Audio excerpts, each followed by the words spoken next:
जय हिंद दोस्तों। तो जैसा कि आप सभी जानते हैं कि पिछली वीडियो में जो है हम लोग हिस्ट्री को कवर किए थे, तो इसमें कंप्लीट ज्योग्राफी का हम लोग रिवीजन करेंगे। देखिए ये क्विक रिवीजन सीरीज है और आप सभी जानते हैं जैसा कि बिहार पुलिस परीक्षा 2024 के लिए पैटर्न को जो है चेंज कर दिया गया है। तो उसी नए पैटर्न पर आधारित क्लास 9th एंड 10th का चैप्टर वाइज पूरे ज्योग्राफी को हम लोग इस वीडियो में पढ़ेंगे। तो आप सभी एग्जाम से पहले इस वीडियो को जरूर देख के जाइए, क्योंकि एग्जाम में जो है क्वेश्चन जो है 9th और 10th के सिलेबस से ही रहेंगे और इसमें सारे 9th और 10th के चैप्टर को कवर किया गया है। तो चलिए वीडियो को शुरू करते हैं। तो देखिए दोस्तों, यहाँ पे one liner geography class 9th और चैप्टर वाइज है। तो देखिए पहला चैप्टर है भौतिक स्वरूप 9th क्लास के ज्योग्राफी का। तो चलिए हम प्रश्न शुरू करते हैं। तो देखिए पहला प्रश्न है कि भारत के संपूर्ण क्षेत्रफल का कितना प्रतिशत भूभाग मैदानी है? तो ये 43%। और नेक्स्ट को प्रश्न है कि पूर्व में भूमंडल पर केवल एक ही भूखंड था, उसे किस नाम से जाना जाता है? तो उसे पैंजिया के नाम से जाना जाता है। शिव किला दर्रा भारत के किस राज्य में है? तो ये हिमाचल प्रदेश में है। नाथुला दर्रा किस राज्य में स्थित है? तो ये सिक्किम में है। चलिए अगले प्रश्न पे चलते हैं, इसको हम बड़ा कर लेते हैं थोड़ा और। तो देखिए नेक्स्ट प्रश्न है कि माउंट एवरेस्ट की ऊंचाई वर्तमान में कितनी है? तो ये 8848 मीटर है। ये सारे प्रश्न जो है एनसीईआरटी से है और एनसीईआरटी से ही आपके एग्जाम में प्रश्न पूछे जाएंगे। नेक्स्ट क्वेश्चन है कि भारत की सबसे लंबी चोटी का क्या नाम है? तो ये K2 नाम है। भारत के दक्षिणतम बिंदु को क्या कहा जाता है? तो इंदिरा पॉइंट कहा जाता है।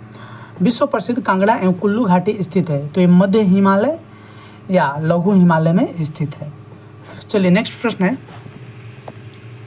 9 नंबर की, विश्व प्रसिद्ध कश्मीर घाटी और डल झील अभ्यारण्य अवस्थित है? तो ये बृहद हिमालय और पीर पंजाल के बीच अवस्थित है। अगला प्रश्न है कश्मीर हिमालय में हिमनद चिकनी मिट्टी के मोटे निक्षेप तथा दूसरे पदार्थों को हिमोड़ के रूप में जमाव को क्या कहा जाता है? तो एक करेवा कहा जाता है। नेक्स्ट प्रश्न है कि प्रसिद्ध फूलों की घाटी निम्न में से किस पर्वतीय क्षेत्र में स्थित है?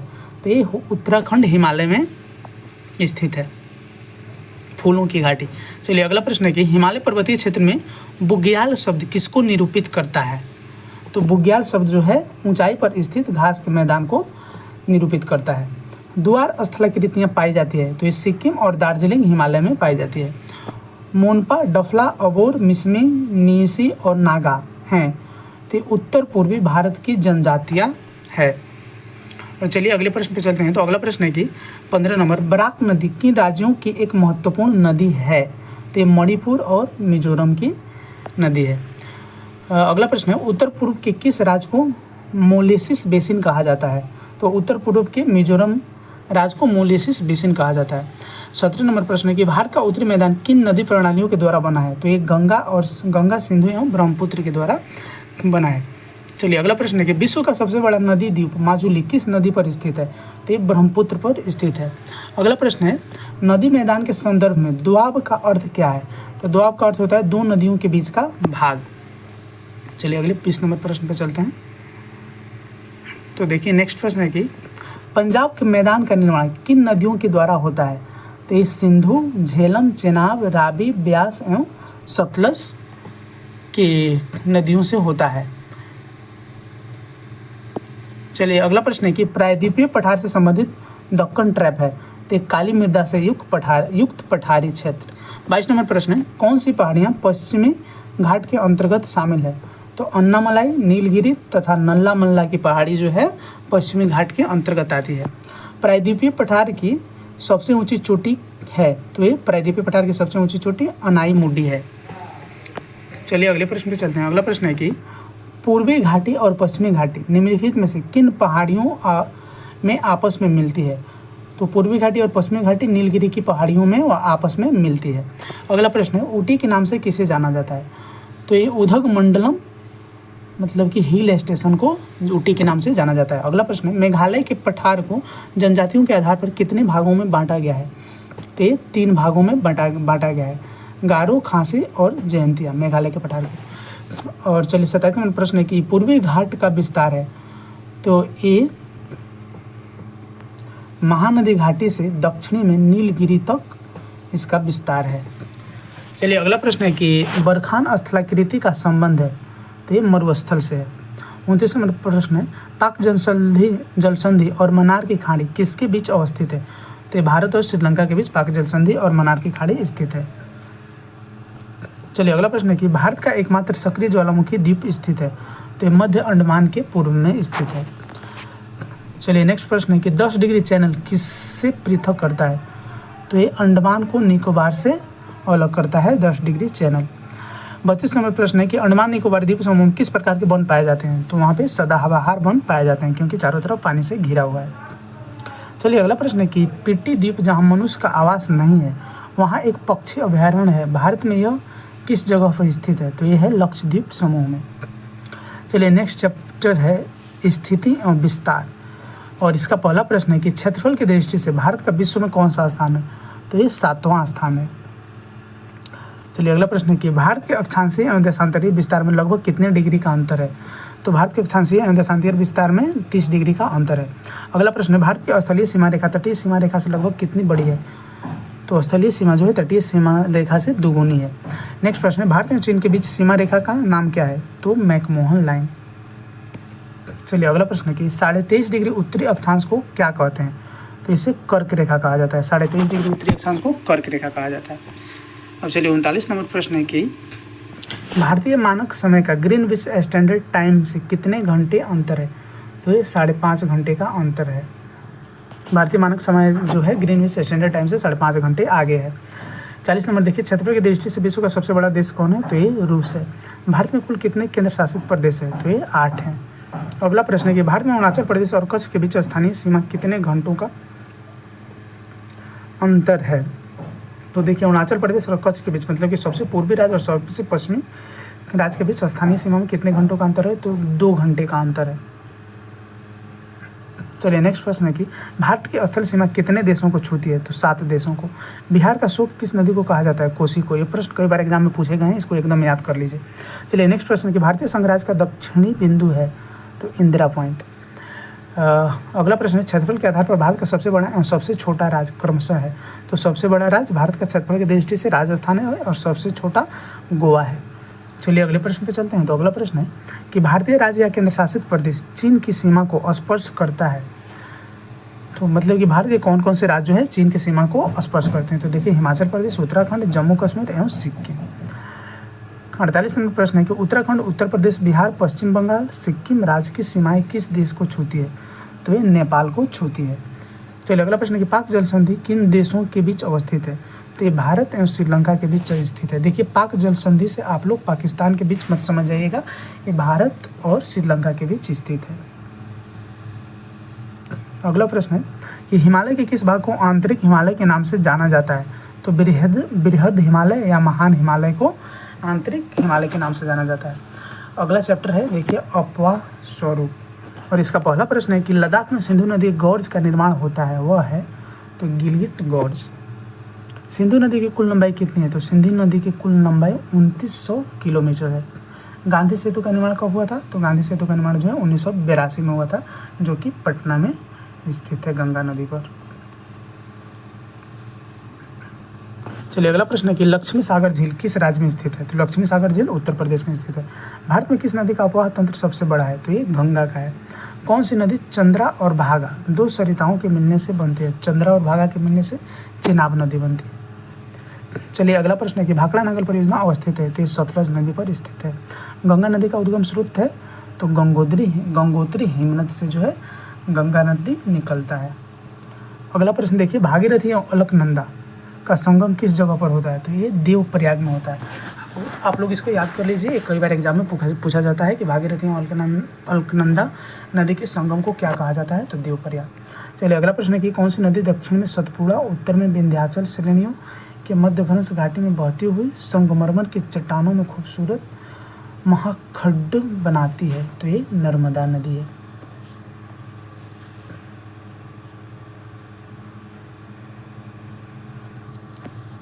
देखिए अगला प्रश्न है कि सरदार सरोवर परियोजना अवस्थित है?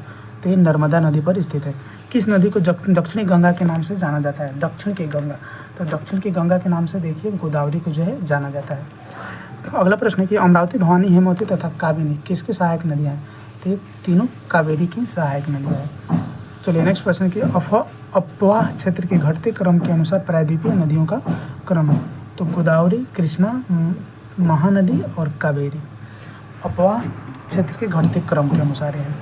चलिए अगला प्रश्न है कि गंगा नदी में न्यूनतम जल प्रवाह वर्ष के किस महीने में होता है? तो जनवरी से जून के बीच होता है। दामोदर नदी किसकी सहायक नदी है? तो ये हुगली की सहायक नदी है।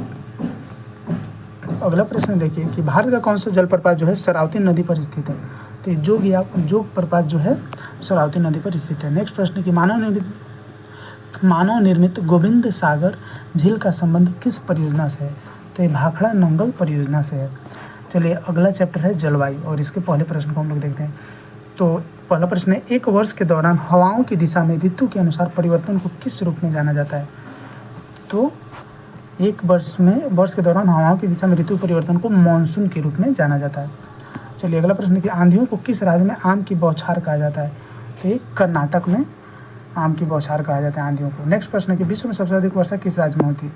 तो विश्व में सबसे अधिक वर्षा जो है मेघालय राज्य में होती है। भारत में भौगोलिक दृष्टि से ऋतुएं मुख्यतः कितने प्रकार की होती हैं? तो भारत में 4 प्रकार की ऋतुएं हैं। सुंदरबन डेल्टा कहाँ स्थित है? तो ये पश्चिम बंगाल में स्थित है। चलिए अगला प्रश्न है कि भारत के उत्तर पश्चिमी भाग में शीत ऋतु में होने वाली वर्षा के लिए उत्तरदायी है? तो ये पश्चिमी विक्षोभ से होता है। भारत में मानसून के प्रस्फुट के लिए किसे जिम्मेदार माना जाता है? तो ये पूर्वी जेट प्रवाह को जिम्मेदार माना जाता है। चलिए नेक्स्ट प्रश्न है कि भारतीय मानसून की अरब सागर शाखा एवं बंगाल की खाड़ी शाखा मिलती है? तो ये गंगा के मैदान के उत्तर पश्चिम भाग में मिलती है। चलिए अगला प्रश्न है कि मठवाड़ा, पुणे और बंगलुरु में कम वर्षा होने के प्रमुख कारण है? तो यह क्षेत्र पश्चिमी घाटी के वृष्टि छाया क्षेत्र में पड़ता है, इसलिए मराठवाड़ा, पुणे और बंगलुरु में कम वर्षा होते हैं। नेक्स्ट प्रश्न है कि तमिलनाडु में वर्षा होती है? तो उत्तरी पूर्वी मानसूनी पवनों द्वारा तमिलनाडु में वर्षा होती है। अगला प्रश्न है भारतीय उपमहाद्वीप में मानसून के निर्वहन का प्रमुख कारण क्या है? तो इसका उत्तर पूर्वी मानसून है कारण। चलिए नेक्स्ट प्रश्न है कि कार्तिक मास की उष्मा का संबंध किससे है? तो मानसून के निवर्तन से है। अगला प्रश्न है कि शीत ऋतु में गोदावरी, कृष्णा एवं कावेरी नदियों के डेल्टाई प्रदेश में आने वाले उष्णकटिबंधीय चक्रवात किस सागर या महासागर में उत्पन्न होते हैं? तो ये अंडमान सागर में उत्पन्न होते हैं। अगला प्रश्न देखिए, आम्र वर्षा किस ऋतु का है, उससे लाभान्वित फसल है? तो ग्रीष्म ऋतु का है और उससे आम्र वर्षा नाम है, तो आम लाभान्वित होगा। चलिए नेक्स्ट प्रश्न है कि कोपेन के जलवायु वर्गीकरण के अनुसार भारत में शुष्क ग्रीष्म ऋतु वाली मानसून प्रकार की जलवायु कहाँ पाई जाती है? तो तमिलनाडु के कोरोमंडल तट में। अब चलिए अगला चैप्टर है कि प्राकृतिक वनस्पति हैं वन प्राणी। तो इसके प्रश्नों को हम लोग देखते हैं।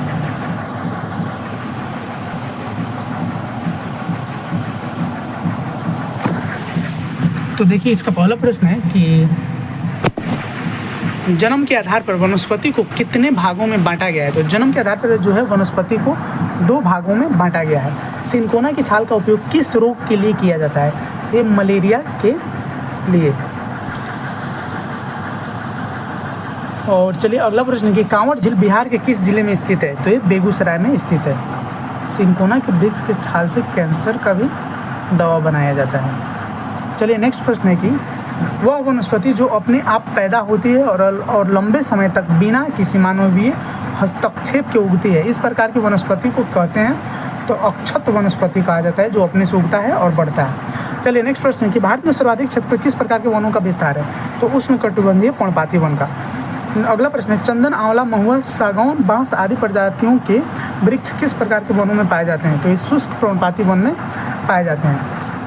देखिए अगला प्रश्न है कि बहुमूल्य वृक्ष प्रजाति देवदार के वन पाए जाते हैं? तो ये पश्चिमी हिमालय में पाए जाते हैं। अगला प्रश्न है कि पर्यावरणीय, सामाजिक और ग्रामीण विकास में मदद के उद्देश्य से वनों का प्रबंध और सुरक्षा तथा ऊसर भूमि पर वनारोपण किसको परिभाषित करता है? तो ये सामाजिक वानिकी को परिभाषित करता है। अगला चलिए 92 नंबर प्रश्न पे चलते हैं। तो नेक्स्ट 92 नंबर क्वेश्चन है कि वे विशेष प्रकार के भौतिक और तटीय पारिस्थितिकी तंत्र हैं जिन्हें यूनेस्को ने मानव जैवमंडल प्रोग्राम के अंतर्गत मान्यता प्राप्त है यूनेस्को से। तो देखिए जैवमंडल निश्चय को जो है जैवमंडल यूनेस्को से मानव जैवमंडल प्रोग्राम के अंतर्गत मान्यता प्राप्त है। चलिए अगला प्रश्न है कि भारत का पहला जैवमंडल रिजर्व कौन सा है? तो भारत का पहला जैवमंडल रिजर्व जो है नीलगिरी जैवमंडल रिजर्व है। अगला प्रश्न है नोकरेक जैवमंडल रिजर्व मेघालय किन पहाड़ियों का हिस्सा है? तो ये गारो पहाड़ियों का हिस्सा है। अगला चैप्टर है जनसंख्या। और चलिए जनसंख्या से हम प्रश्नों की बात कर लेते हैं। तो इसका पहला प्रश्न है कि भारत में सर्वप्रथम जनगणना कब हुई थी? तो भारत में सर्वप्रथम जो जनगणना है वो 1872 ईस्वी में हुई थी। और चलिए अगला प्रश्न है कि 2011 की जनगणना के अनुसार भारत की लिंगानुपात है। तो भारत की लिंगानुपात 2011 की जनगणना के अनुसार 943 है। जनसंख्या के अध्ययन को क्या कहते हैं? तो इसे डेमोग्राफी कहा जाता है। और चलिए अगला चैप्टर है भारत के पड़ोसी देश। इसका पहला प्रश्न है कि पशुपतिनाथ मंदिर कहाँ स्थित है? तो देखिए पशुपतिनाथ मंदिर जो है वो नेपाल में स्थित है। चलिए अगला प्रश्न देखते हैं। तो नेक्स्ट प्रश्न है कि भारत के साथ पड़ोसी देश कौन कौन से हैं? तो भारत के साथ पड़ोसी देश जो है पाकिस्तान, अफगानिस्तान, नेपाल, चीन, भूटान, म्यांमार और बांग्लादेश हैं। श्रीलंका नहीं है क्योंकि श्रीलंका जो है जल मार्ग द्वारा भारत से जुड़ता है, ये डायरेक्ट स्थल मार्ग से नहीं कनेक्ट है। चलिए अगला प्रश्न है कि पाकिस्तान के साथ सीमा साझा करने वाले कितने राज्य एवं केंद्र शासित प्रदेश हैं? तो 5 राज्य और केंद्र शासित प्रदेश हैं। अगला प्रश्न है कि अफगानिस्तान के साथ सीमा साझा करने वाला एकमात्र राज्य कौन सा है? तो ये लद्दाख है। चलिए अगला चैप्टर है क्षेत्रीय अध्ययन। और इसका पहला प्रश्न है भारत सबसे कम सीमा साझा किस देश के साथ करता है? तो ये अफगानिस्तान के साथ करता है। भूमिगत जल स्तर में गिरावट के कितने कारण हैं? तो ये 3 है, जनसंख्या, उद्योग और कृषि। अब चलिए देखिए इस प्रकार जो है हम लोग 9th का ज्योग्राफी कंप्लीट कर लिए। अब करेंगे ज्योग्राफी क्लास 10th की चैप्टर वाइज। तो देखिए पहला चैप्टर है कि भारत संसाधन एवं उपयोग। और इसका पहला क्वेश्चन है काली मिट्टी का दूसरा नाम क्या है? तो काली मिट्टी का दूसरा नाम रेगुर मिट्टी है। किसने कहा था संसाधन होते नहीं बनते हैं? तो ये जिमरमैन ने कहा था।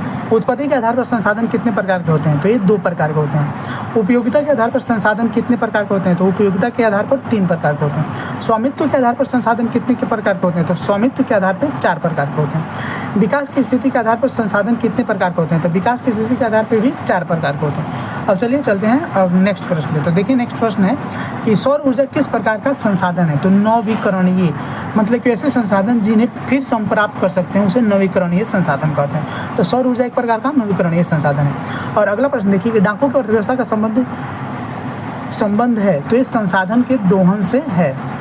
तो नेक्स्ट प्रश्न है प्रथम पृथ्वी सम्मेलन कब और कहाँ आयोजित हुआ था? तो ये 1992 ईस्वी में रियो ब्राज़ील में हुआ था। अगला प्रश्न है तृतीय पृथ्वी सम्मेलन कब और कहाँ आयोजित हुआ था? तो तृतीय पृथ्वी सम्मेलन 2002 को रियो डी जेनेरिया में हुआ था। चलिए अगला प्रश्न है कि क्योटो सम्मेलन का मुख्य उद्देश्य क्या था? तो ग्लोबल वार्मिंग को घटाना।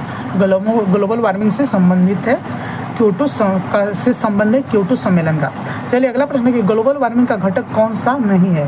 तो नाइट्रोजन जो है ग्लोबल वार्मिंग का घटक नहीं है। तट रेखा से कितने किलोमीटर क्षेत्र सीमा अनन्य आर्थिक क्षेत्र कहलाता है, मतलब कि डबल EZ कहलाता है। तो 200 किलोमीटर तक। कोयला किस प्रकार का संसाधन है? तो ये अनवीकरणीय, मतलब कि एक बार इसे यूज में इसका उपयोग करने के बाद पुनः हम उसे उपयोग में नहीं ला सकते हैं।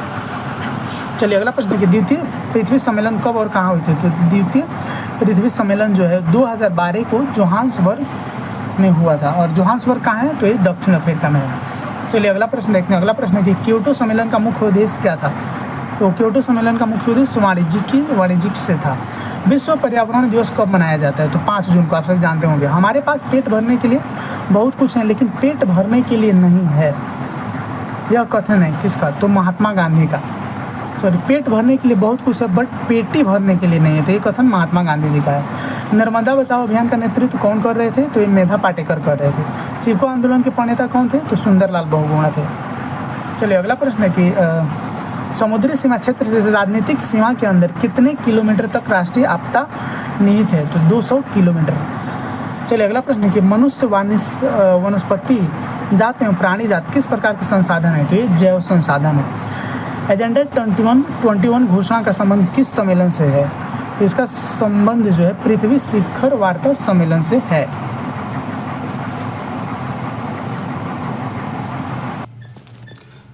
चलिए चलते हैं नेक्स्ट प्रश्न पे। तो हमारा अगला प्रश्न है कि वेटलैंड आयोग रिपोर्ट का संबंध किससे है? तो वेटलैंड आयोग रिपोर्ट का संबंध सतत पोषणीय विकास से। अगला प्रश्न है पंजाब में भूमि निम्नीकरण का निम्नलिखित में से मुख्य कारण क्या है? तो ये अधिक सिंचाई। अगला प्रश्न है किस क्षेत्र में सीढ़ीदार खेती की जाती है? तो ये पश्चिमी और मध्य हिमालय में, मतलब कि जहाँ पे पहाड़ी क्षेत्र है वहीं पे सीढ़ीदार कृषि की जाती है। चलिए अगला प्रश्न है कि इनमें से कौन सी टिप्पणी प्राकृतिक वनस्पति जात और प्राणी जात के ह्रास का मुख्य कारण नहीं है? तो ये पशुचारण और ईंधन लकड़ी एकत्रित करना। बीज बचाओ आंदोलन का संबंध राज्य से है, माने किस राज्य से है? तो बीज बचाओ आंदोलन का संबंध उत्तराखंड से है। देखिए अगला प्रश्न है कि असंगठित पदार्थों से निर्मित पृथ्वी की सबसे ऊपरी परत को क्या कहते हैं? तो उसे मृदा कहते हैं। चलिए अगला प्रश्न है कि मृदा का निर्माण कैसी प्रक्रिया है? तो मृदा का निर्माण एक काफ़ी जटिल प्रक्रिया है। अगला प्रश्न है कि 1 सेंटीमीटर मृदा बनने में कितने वर्ष लग जाते हैं? तो हजारों वर्ष। भूमि का कितना प्रतिशत मैदानी भाग है? तो 41%। भूमि के कितने प्रतिशत भाग पर पठार का विस्तार है? तो 29%। मैदानी भाग किसके लिए उपयोगी है? तो कृषि के लिए। अगला प्रश्न है पठारी भाग में क्या सिंचित है? तो खनिज और जीवाश्म। चलिए चलते हैं नेक्स्ट प्रश्न है कि कौन सा भाग बारहमासी नदियों के लिए पर्यटन विकास के लिए अनुकूल स्थिति प्रदान करते हैं? तो ये पर्वत। चलिए अगला प्रश्न है भारत में मुख्य रूप से मिट्टी कितने प्रकार की पाई जाती हैं? तो 4 प्रकार की। अगला प्रश्न है नदियों के जल के द्वारा लाई गई मिट्टी क्या कहलाती है? तो ये जलोढ़ मिट्टी कहलाती है। अगला प्रश्न है आयु के आधार पर मिट्टी कितने प्रकार की होती है? तो 2 प्रकार की। अगला प्रश्न है पुराने जलोढ़ मिट्टी को क्या कहते हैं? तो बांगर कहते हैं। किस मिट्टी में ह्यूमरस की अधिकता होती है? तो खादर मिट्टी में ह्यूमरस की जो है अधिकता होती है। चलिए चलते हैं अगला प्रश्न है कि किस प्रकार की मिट्टी में गहन कृषि संभव है? तो ये जलोढ़ मिट्टी में। अगला प्रश्न है लाल या पीली मिट्टी भारत के लगभग कितने भूभाग तक फैली हुई है? तो 10.6% हेक्टेयर जमीन पर फैली हुई है। अगला प्रश्न है किस प्रकार की मिट्टी का निर्माण उच्च ताप एवं अत्यधिक वर्षा वाले क्षेत्र में हुआ है? तो ये रेगुर मिट्टी। अगला प्रश्न है मिट्टी का लाल रंग किस खनिज की अधिकता के कारण होता है? तो ये लोहे के कारण जो है मिट्टी का रंग लाल होता है। चलिए अगला प्रश्न है कि किस प्रकार की मिट्टी का प्रयोग फलों का बागान एवं नदी घाटी में चावल की खेती के लिए की जाती है? तो ये पर्वतीय मिट्टी। अब चलिए अगला चैप्टर है जल संसाधन और इसका पहला प्रश्न है कि बृहद क्षेत्र में जल की उपस्थिति के कारण पृथ्वी को कहते हैं? तो नीला ग्रह। अगला प्रश्न है कुल जल का कितना प्रतिशत भाग महासागर में निहित है? तो 96.6%। देखिए अगला प्रश्न है कि देश के बैराजों को किसने भारत का मंदिर कहा था? तो ये पंडित जवाहरलाल नेहरू जो हैं देश के बांधों को भारत का मंदिर कहे थे। चलिए अगला प्रश्न है कि प्राणियों के शरीर में कितना प्रतिशत जल की मात्रा निहित होती है? तो 60%।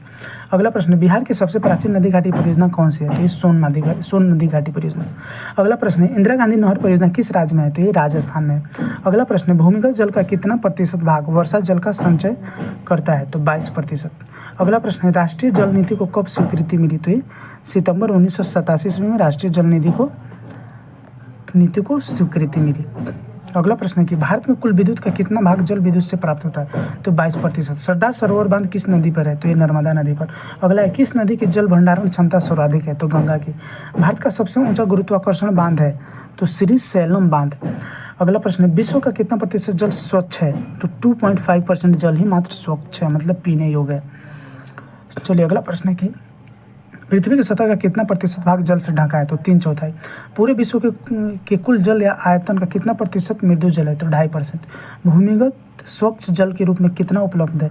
तो 25%। उत्तर बिहार में कब नेपाल स्थित बैराज परियोजना द्वारा छोड़े गए जल से बाढ़ विभीषिका मंजर देखने को मिला था? तो ये 2007 में। अगला प्रश्न है जल के अतिदोहन से किस में वृद्धि होती है? तो आर्सेनिक में वृद्धि हो जाती है। चलिए नेक्स्ट प्रश्न है कि किस पूर्व राष्ट्रपति द्वारा जल मिशन देकर भूमि जल पूर्ति पर बल दिया गया? तो ये अब्दुल कलाम के द्वारा।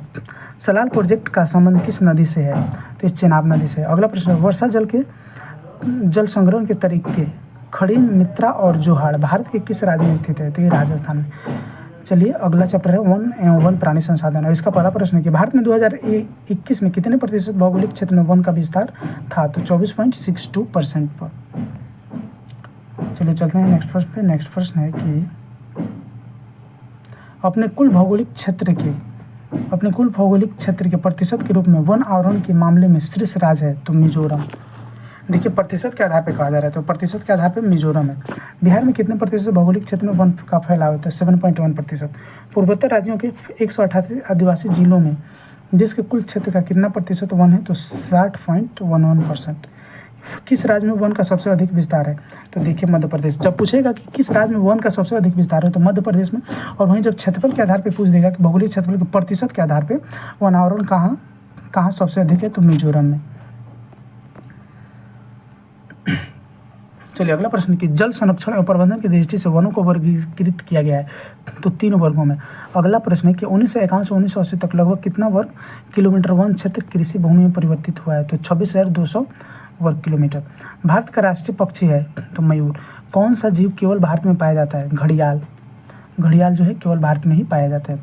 चलिए अगला प्रश्न है कि 1968 में प्राकृतिक संसाधन के संरक्षण के लिए कौन सा कन्वेंशन हुआ था? तो अफ्रीकी कन्वेंशन हुआ था।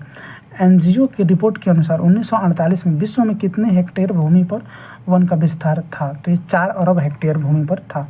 चलिए अगला प्रश्न है कि मलेरिया के लिए उपयोगी औषधि किससे प्राप्त होती है? तो इस सिनकोना की छाल से। चलिए अगला प्रश्न है कि जैव विविधता वाला क्षेत्र कौन सा है? तो पश्चिमी घाट। कितने प्रतिशत जीव स्तनपायी हैं? तो 10% जीव जो हैं स्तनपायी हैं। अगला प्रश्न, विश्व में लगभग कितनी प्रजातियां हैं? तो 50 लाख। भारतीय प्राणी संरक्षण का मुख्यालय कहाँ है? कोलकाता में। भारतीय संरक्षण के अनुसार कितने प्रजाति वनस्पति के अंतर्गत आते हैं? तो 15,000। भारत में कितने प्रतिशत पुष्पीय पौधे भारतीय मूल के हैं? तो 33%।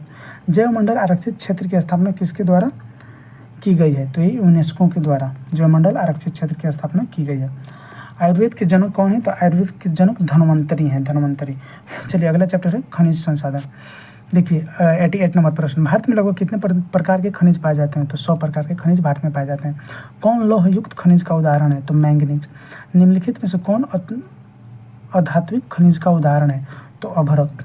अगला प्रश्न, किस खनिज को उद्योगों की जननी माना जाता है? तो लोहे को जो है उद्योग का जननी माना जाता है। अगला प्रश्न, कौन लौह अयस्क का प्रकार होता है? हेमाटाइट। चलिए चलते हैं नेक्स्ट प्रश्न पे। नेक्स्ट प्रश्न है कि सर्वाधिक लोहे का उत्पादक राज्य है? तो झारखंड। छत्तीसगढ़ भारत का कितना प्रतिशत लौह अयस्क का उत्पादन करता है? तो 30%। मैंगनीज उत्पादन में भारत का विश्व में क्या स्थान है? तो चतुर्थ। 1 टन इस्पात बनाने में कितने मैंगनीज का उपयोग होता है? 10 किलोग्राम। देखिए 10 किलोग्राम मैंगनीज से जो है 1 टन इस्पात बन जाता है। उड़ीसा में किस खनिज का सबसे बड़ा भंडार है? तो मैंगनीज। अगला प्रश्न है, एल्यूमिनियम बनाने में किस खनिज की आवश्यकता पड़ती है? तो बॉक्साइट की। देश में तांबे का कुल भंडारण कितना है? तो 125 करोड़ टन। बिहार झारखंड देश का कितना प्रतिशत अभ्रक का उत्पादन करता है? तो 80%। सीमेंट उद्योग का सबसे प्रमुख कच्चा माल क्या है? चूना पत्थर। कौन सा धातु बिजली का अच्छा संचालक है? तो तांबा जो है बिजली का अच्छा संचालक है। चलिए अगला प्रश्न है कि हेमाटाइट अयस्क में लौह अंश की प्रतिशतता कितनी है? तो 68%। अगला प्रश्न, पीला अयस्क के उपनाम से कौन सा लौह अयस्क जाना जाता है? तो लिमोनाइट। नेक्स्ट प्रश्न, काला अयस्क के नाम से कौन सा अयस्क जाना जाता है? तो मैग्नेटाइट। और लौह युक्त खनिज कौन सा है? तो बॉक्साइट। मतलब कि बॉक्साइट के खनिज में लोहा नहीं पाया जाता। अगला प्रश्न, कौन सा खनिज अपक्षयित पदार्थ के अवशिष्ट भार को त्यागता हुआ चट्टानों के अपघटन से बनता है? तो ये बॉक्साइट। भारत के किस राज्य में रेड होल खनन किया जाता है? तो मेघालय में। किस लौह अयस्क का उपयोग विद्युत उपयोगों में विशेष रूप से होता है? तो मैग्नेटाइट। चलिए अगला प्रश्न है कि किन खदानों का लौह अयस्क विशाखापट्टनम से जापान तथा दक्षिण कोरिया को निर्यात किया जाता है? तो बेलाडीला। अगला प्रश्न है, एल्यूमिनियम धातु का सर्वाधिक निष्कर्षण किस अयस्क से किया जाता है? तो ये किया जाता है बॉक्साइट से। सर्वोत्तम गुण वाला कठोर कोयला है एंथ्रासाइट। भारत के किस क्षेत्र में लिग्नाइट कोयले के प्रमुख भंडार मिलते हैं? तो ये मिलते हैं नेवेली। चलिए अगला प्रश्न है कि छत्तीसगढ़ का कोरबा किस खनिज के उत्पादन के लिए प्रसिद्ध है? तो कोयला के। अगला प्रश्न है, भारत में अधिकांश पेट्रोलियम पदार्थ किस युग की सेल संरचनाओं में पाया जाता है? तो टर्शियरी संरचनाओं में। देखिए अगला प्रश्न है कि केरल में पाई जाने वाली मोनोजाइट रेत कौन सा खनिज पाया जाता है? मोनोजाइट रेत में कौन सा खनिज पाया जाता है? तो उसमें थोरियम पाया जाता है। अगला चैप्टर है शक्ति ऊर्जा संसाधन, शक्ति संसाधन। इसका पहला प्रश्न है, किस राज्य में खनिज तेल का विशाल भंडार स्थित है? तो ये असम में स्थित है। अब चलिए चलते हैं। अगला प्रश्न है कि भारत के किस स्थान पर पहला परमाणु ऊर्जा केंद्र स्थापित किया गया था? तो ये तारापुर में किया गया था। अगला प्रश्न है, कौन सी ऊर्जा स्रोत नवीकरणीय है? तो सौर ऊर्जा। प्राथमिक ऊर्जा का उदाहरण नहीं है, तो विद्युत जो है प्राथमिक ऊर्जा का उदाहरण नहीं है। चलिए चलते हैं नेक्स्ट प्रश्न पे। नेक्स्ट प्रश्न है कि ऊर्जा का गैर पारंपरिक स्रोत है? तो सौर ऊर्जा। गोंडवाना समूह के कोयले का निर्माण हुआ था? तो 20 लाख वर्ष पूर्व। अगला प्रश्न है, भारत में कोयले का सर्वप्रमुख उत्पादक राज्य कौन है? तो पश्चिम बंगाल। देखिए, सर्वप्रमुख उत्पादक राज्य पश्चिम बंगाल है, झारखंड नहीं है। मुंबई है, क्यों प्रसिद्ध है? तो पेट्रोलियम भंडारण के कारण। भारत का प्रथम तेल शोधक कारखाना कहाँ स्थित है? तो डिगबोई, असम के डिगबोई में, असम के डिगबोई में। चलिए अगला प्रश्न है कि प्राकृतिक गैस किस खनिज के साथ पाया जाता है? तो पेट्रोलियम के साथ। अगला प्रश्न है, भाखड़ा नंगल परियोजना किस नदी पर स्थित है? तो ये सतलज पे। दक्षिण भारत की सबसे बड़ी नदी घाटी परियोजना क्या है? तो तुंगभद्रा। ताप विद्युत केंद्र का उदाहरण है बरौनी। यूरेनियम का प्रमुख उत्पादक स्थल है जादूगोड़ा। चलिए अगला प्रश्न है कि भारत के किस राज्य में सौर ऊर्जा के विकास की सर्वाधिक संभावनाएं हैं? तो राजस्थान। ज्वारीय तरंग ऊर्जा उत्पादन हेतु भारत की अधिक अनुकूल परिस्थितियां कहाँ पाई जाती होती है? खंभात की खाड़ी में। अगला प्रश्न है, भारत में पहली बार कब असम घाटी में तेल के कुएं खोदे गए? तो 1866 ईस्वी में खोदे गए। चलिए अगला प्रश्न है कि मुंबई हाई तेल क्षेत्र का पता कब लगाया गया? तो ये 1965 ईस्वी में लगाया गया। नेक्स्ट प्रश्न है, प्रथम जल विद्युत संयंत्र की स्थापना कहाँ हुई थी? तो ये दार्जिलिंग में हुई थी। चलिए अगला प्रश्न है कि राष्ट्रीय आय में सर्वाधिक योगदान किसका है? तो कृषि का। अगला प्रश्न है, कितने प्रतिशत से कम वर्षा वाले क्षेत्र को शुष्क भूमि कहा जाता है? तो 75 सेंटीमीटर। अगला प्रश्न है, झूम खेती होती है? तो ये मणिपुर में होती है। चलिए अगला प्रश्न है कि रबड़ की खेती किस राज्य में होती है? तो केरल में। अगला प्रश्न है, जायद फसल का उदाहरण है चाय। नेक्स्ट प्रश्न है, सर्वाधिक उपजाऊ मिट्टी कौन सी है? तो जलोढ़ मिट्टी। चलिए अगला प्रश्न है, चावल के पकते समय कितने प्रतिशत तापमान की आवश्यकता होती है? तो 25 डिग्री सेल्सियस। चावल की खेती के लिए उपयुक्त मैदान कौन सा है? तो गंगा सतलज क्षेत्र। ज्वार का सर्वाधिक उत्पादक राज्य कौन है? तो महाराष्ट्र। नेक्स्ट प्रश्न है, विश्व का सबसे अधिक पशुधन वाला देश है भारत। ऑपरेशन फ्लड किससे संबंधित है? तो दूध से। ये भी प्रश्न कई बार एग्जाम में पूछे गए हैं और पूछे जा सकते हैं, इसको याद कर लीजिए। खाद्य सुरक्षा के कितने अंग हैं? तो 3। कृषि प्रदेश योजना की शुरुआत कब की गई थी? तो 1980 में। किस फसल को गोल्डन फाइबर कहा जाता है? जूट को। कौन सी फसल अधिक दिन नमी बनाए रखती है? कपास। कपास को तैयार होने में कितना समय लगता है? 6 माह से 8 माह तक। चलिए अगला प्रश्न है कि उष्ण तथा उपोष्ण कटिबंधीय पौधा है चाय। अगला प्रश्न, उस कृषि प्रणाली को क्या कहते हैं जिसमें एक ही फसल लंबे चौड़े क्षेत्र में उगाई जाती है? तो रोपण कृषि। अगला प्रश्न है कि कौन सी दलहन फसल मृदा की उर्वरता में कोई वृद्धि नहीं करती है? तो अरहर। चलिए नेक्स्ट प्रश्न है कि भारत में शीत ऋतु में शीतोष्ण पश्चिमी विक्षोभों से होने वाली वर्षा किन फसलों के अधिक उत्पादन में सहायक होती है? तो केवल रबी फसल। यह खरीफ के अंतर्गत बोई जाने वाली ऐसी फसल है जो खाद्यान्न और चारा दोनों रूप में प्रयोग होती है। यह फसल 21 डिग्री सेल्सियस से 27 डिग्री सेल्सियस तापमान में और पुराने जलोढ़ मिट्टी पर 72 प्रकार से उगाई जाती है। ऊपर दिया गया विवरण किससे संबंधित है? तो ये मक्का के फसल के बारे में कहा जा रहा है। नेक्स्ट प्रश्न है, कपास की कृषि के लिए कौन सी मृदा सर्वाधिक उपयुक्त मानी जाती है? तो ये काली मृदा। चलिए अगला प्रश्न है कि किस पंचवर्षीय योजना के अंतर्गत भूमि सुधार कार्यक्रम को लागू किया गया था? तो प्रथम पंचवर्षीय योजना। 1950 के दशक में विनोबा भावे ने भूदान आंदोलन की शुरुआत किस राज्य से की थी? तो आंध्र प्रदेश से भूदान आंदोलन शुरू हुआ था 1950 में। किस आंदोलन को रक्तहीन क्रांति की संज्ञा दी गई है? तो भूदान ग्रामदान आंदोलन को रक्तहीन क्रांति की संज्ञा दी गई है। चलिए नेक्स्ट प्रश्न है कि कौन सा औद्योगिक अवस्थिति का कारक नहीं है? तो जनसंख्या। भोपाल के त्रासदी में रिसाव हुआ था? तो मिथाइल आइसोसाइनाइड का। कौन छोटे पैमाने का उद्योग है? चीनी उद्योग। हुगली औद्योगिक प्रदेश का केंद्र है? तो कोलकाता मेदिनीपुर में। चलिए अगले प्रश्न पे चलते हैं। अगला प्रश्न है कि भारत में सबसे पहले स्थापित लौह इस्पात कंपनी कौन सी है? तो बोकारो स्टील। आधुनिक सूती मिल की स्थापना हुई रिसरा में। सूती कपड़ों की महानगरी कहा जाता है अहमदाबाद को। देश का पहला वस्त्र पार्क कहाँ स्थित है? तमिलनाडु में। जूट के सामान निर्यात में भारत का स्थान है दूसरा। टाटा आयरन एंड स्टील की स्थापना हुई 1907 ईस्वी में। टाटा आयरन एंड स्टील की स्थापना हुई। अगला प्रश्न है, दुर्गापुर इस्पात संयंत्र की स्थापना किस विदेशी के सहयोग से हुआ था? तो ब्रिटेन के। सफल सूती वस्त्र मिल मुंबई में किसने लगाई? तो कावसजी डाबर ने। श्रम के आधार पर उद्योगों को कितने भागों में बांटा गया है? तो 3 भागों में। सबसे हल्की धातु लिथियम है। तांबा भारत के किस स्थान से प्राप्त होती है? तो खेतरी से। अगला प्रश्न है, भारत का पहला स्थापित उर्वरक संयंत्र कहाँ स्थित हुआ था? तो चेन्नई में। सांस द्वारा मनुष्य प्रतिदिन कितना ग्राम ऑक्सीजन युक्त वायु सेवन करता है? तो 550 लीटर। सिलिकॉन सिटी के नाम से किसे जाना जाता है? तो बंगलोर को। चलिए, समूहन बचत या एग्लोमेरेशन इकोनॉमिक्स मतलब कि समूहन बचत को परिभाषित करता है। तो उद्योगों का नगरों के पास संकेंद्रण से। कौन सा उद्योग बॉक्साइट को कच्चे माल के रूप में प्रयोग करता है? तो एल्युमिनियम उद्योग। स्वतंत्रता प्राप्ति के समय देश में सड़कों की कुल कितनी लंबाई थी? तो 1.46 लाख किलोमीटर। पक्की सड़कों की लंबाई की दृष्टि से प्रथम स्थान पर कौन सा राज्य होती है? महाराष्ट्र है। कौन सड़कों का एक वर्ग नहीं है? तो स्वर्णिम चतुर्भुज सड़कों का एक वर्ग नहीं है। भारत के किन शहरों में मेट्रो रेल सेवा उपलब्ध नहीं है? तो रांची एवं भुवनेश्वर में। किस वर्ष इंडियन एयरलाइंस को इंडियन नाम दिया गया? 2005 में। अगला प्रश्न है, भारतीय अंतर्देशीय जलमार्ग प्राधिकरण का गठन किस वर्ष किया गया? तो ये 1986 ईस्वी में। अगला है, इनोर-पतन किस राज्य में स्थित है? तो ये तमिलनाडु में। फाल्टा विशेष आर्थिक क्षेत्र कहाँ स्थित है? तो पश्चिम बंगाल में।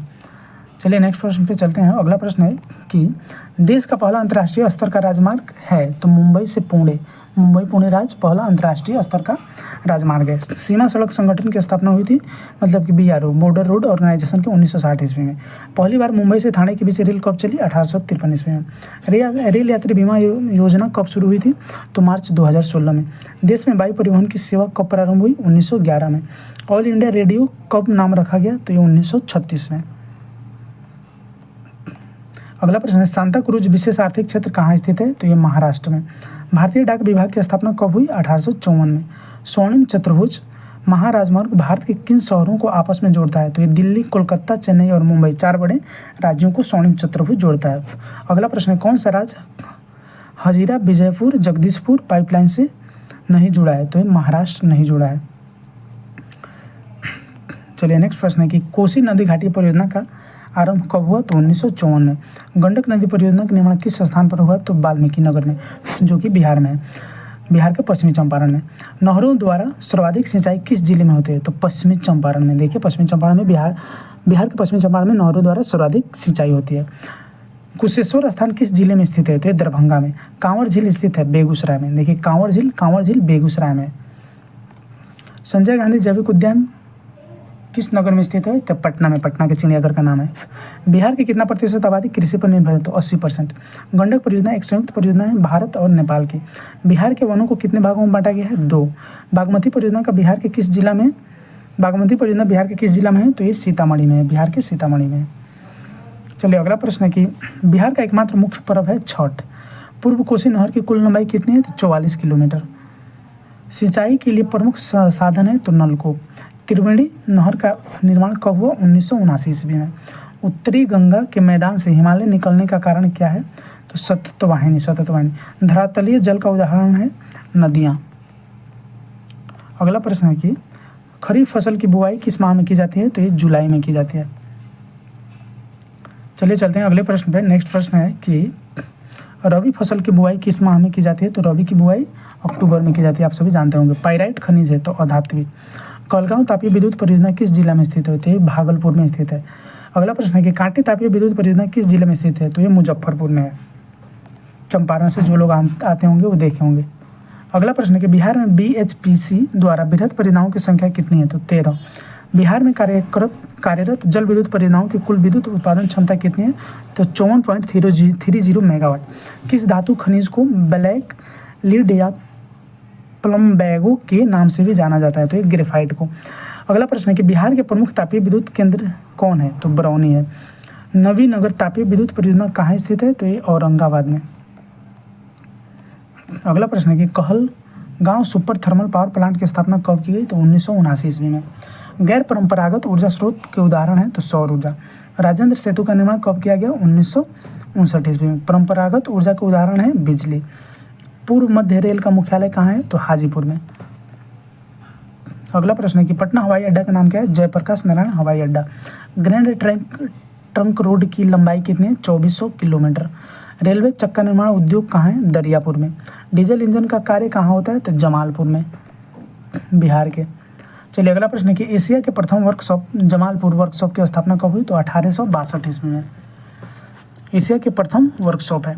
बिहार के किस शहर में कांच उद्योग स्थापित है? तो हाजीपुर में। सिगरेट का कारखाना है मुंगेर में।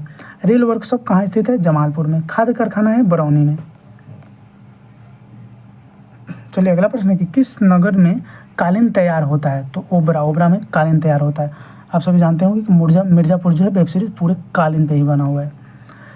अशोक पेपर मिल किस जिले में स्थित है? तो ये समस्तीपुर में। मंदार हिल किस जिला में स्थित है? बांका में। चलिए अगले प्रश्न पे चलते हैं। अगला प्रश्न है कि राष्ट्रीय पुत्र संस्थान पटना के किस घाट पर स्थित है? तो ये महेंद्रो घाट पे स्थित है। बिहार में रज्जू मार्ग कहाँ है? तो बिहार में रज्जू मार्ग जो है राजगीर में। बिहार की सीमा में रेल मार्ग की कुल लंबाई कितनी है? 6283 किलोमीटर। बिहार में रेल परिवहन की शुरुआत कब से मानी जाती है? तो 1860 से। चलिए अगला प्रश्न है कि बिहार की पहली रेल लाइन थी? तो ईस्ट इंडिया रेल मार्ग। ग्रैंड ट्रंक रोड का राष्ट्रीय राजमार्ग संख्या है क्या है? तो 2। भारत की पहली चीनी उद्योग मिल किस कंपनी द्वारा और कब स्थापित की गई? तो डच द्वारा 1840 ईस्वी में। चूना पत्थर का खनन किस जिले से किया जाता है? कैमूर और रोहतास से। कास्ट किससे प्राप्त होता है? तो ये लुगदी से। अगला प्रश्न है कि बंदूक का कारखाना स्थित है मुंगेर में। कीटनाशक उद्योग कहाँ स्थित है? पूर्णिया में। किस जिला में प्लास्टिक उद्योग स्थित है? तो कैमूर में। किस स्थान पर आयुध कारखाना स्थित है? राजगीर में। जैविक खाद्य कारखाना स्थित है चंडी में। 2011 में बिहार की कुल जनसंख्या कितनी थी? तो 10 करोड़ से अधिक। देखिए अगला प्रश्न है कि 1991 से 2001 के दौरान बिहार की जनसंख्या वृद्धि दर थी तो 28.63%। सबसे अधिक आबादी वाला जिला है पटना। अविभाजित बिहार में एकमात्र नियोजित नगर था टाटानगर। चलिए अगले प्रश्न पे चलते हैं। अगला प्रश्न है कि 2011 की जनसंख्या के अनुसार बिहार की नगरीय आबादी कितनी है? तो 11.29%। 2011 की जनसंख्या के अनुसार बिहार में प्रति वर्ग किलोमीटर जनघनत्व है तो ये 1106 है, जो कि भारत में सबसे अधिक है। सासाराम नगर का विकास हुआ था मध्य युग में। कुल जनसंख्या के संबंध में भारत के 5 मेट्रो आरोही क्रम में अवस्थित किया गया है। निम्नलिखित में से कौन सा अनुक्रम सही है? तो मुंबई, दिल्ली, कोलकाता, चेन्नई, बेंगलुरु, ये सब मेट्रो शहर है जो कि जनसंख्या के आधार पर आरोही क्रम में सजाया गया है, मतलब कि घटते क्रम में। 2011 के अनुसार बिहार में पुरुष साक्षरता दर कितनी थी? तो 70.32%। इसको याद कर लीजिएगा, एग्जाम में डायरेक्ट पूछ दिया जाता है कि 2011 की जनगणना के अनुसार बिहार में जो पुरुष साक्षरता दर 70.32% थी। उच्चावाच प्रदर्शन के लिए हैस्यूर विधि का विकास किसने किया? तो लेहमान ने। पर्वतीय छायाकरण विधि में भू आकृतियों पर किस दिशा से प्रकाश पड़ने की कल्पना की जाती है? तो उत्तर पश्चिम दिशा से। चलिए अगला प्रश्न है कि किसी विशेष स्थान की ऊंचाई को क्या कहा जाता है? तो स्थानिक ऊंचाई। अगला प्रश्न है छोटी महीन रेखा को खींचकर उच्चावच प्रदर्शन की विधि को क्या कहा जाता है? तो हैस्यूर। मानचित्र में बादामी हल्का रंग से क्या दर्शाया जाता है? पर्वत, या भूरे रंग से भी पर्वत को, इसी को बादामी हल्का रंग को भी भूरा रंग कहा जाता है। अगला प्रश्न है वह आकृति चिन्ह जो वृत्ताकार होता है तथा बाहर से अंदर की ओर वृत्तों का आकार छोटा हो जाता है क्या कहलाता है? तो पर्वत। वह धरातल आकृति जिसका आधार और शिखर दोनों चौड़ा और विस्तृत हो क्या कहलाता है? पठार। जब जल किसी घाटी के ऊपर से नीचे तीव्र गति से गिरता हो तो क्या कहलाता है? तो जल प्रपात कहलाता है। वी आकार की घाटी का निर्माण नदी द्वारा किया जाता है तो युवा अवस्था में। जब नदी युवा अवस्था में होती है तो वी आकार की घाटी का निर्माण करती है। और इसी के साथ देखिए हमारा जो है ज्योग्राफी का टोटल क्वेश्चन जो है कंप्लीट हो गया 9th और 10th का एनसीईआरटी का। तो आप लोग इसको एग्जाम से पहले 2 से 3 बार देख लीजिए। बस केवल आप लोग वीडियो को और फास्ट मोड में करके जितना पे आप लोग देख सकते हैं, जितना पे आप लोगों के लिए कंफर्टेबल हो उतना पे करके देख सकते हैं। और इस वीडियो को देखने के बाद आप लोग एग्जाम में जाइएगा तो एग्जाम हॉल में आपको प्रश्न सेम इसी वीडियो में से, इसे जो ये PDF है इसी PDF में से देखने को मिलेंगे।